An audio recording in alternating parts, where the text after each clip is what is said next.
रूप पाहता लोचनी सुख झाले हो साजनी.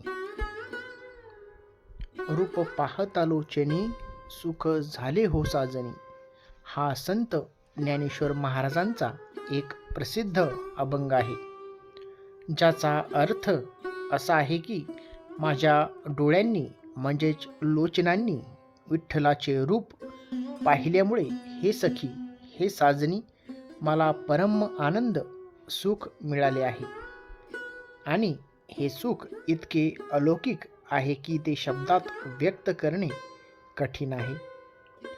जसे जीवनानंतर ढेकर येते पण ते सांगता येत नाही, त्याप्रमाणे हे ईश्वरी अनुभूतीचे सुख आहे, असे संत ज्ञानेश्वर महाराज सांगताहेत.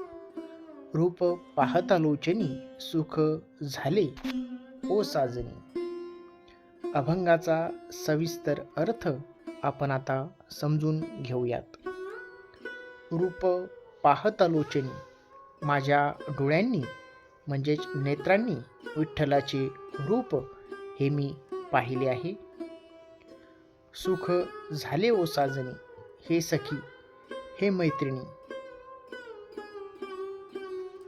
मला खूप आनंद झालेला आहे.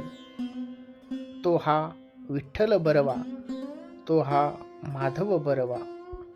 हा विठ्ठल खूप सुंदर आहे, हा माधव म्हणजेच विष्णू खूप अतिशय सुंदर आहे.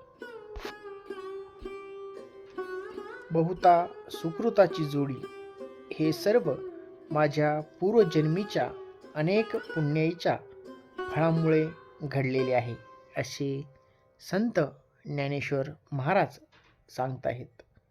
म्हणून झालाशी आनंद, म्हणूनच मला हा आनंद झालेला आहे. जेवी जेवण तृप्ती, जसे जेवणानंतर मनुष्य तृप्त झाल्यावर ढेकर देतो, तेव्हा त्याला समजते की पोट भरले आहे. म्हणूनच हे विठ्ठला, तुला बघितल्यानंतर म्हणून झालाशी आनंद. जेवी जेवण तृप्ती, तो जिव्हाळे न बवे, पण ती ढेकर आपण जाणीवपूर्वक देत नाही, ती नैसर्गिकरित्या येत असते. तैसा अनुभव आला, त्याचप्रमाणे ईश्वराच्या रूपाचा अनुभव माझ्या अंतःकरणात आलेला आहे.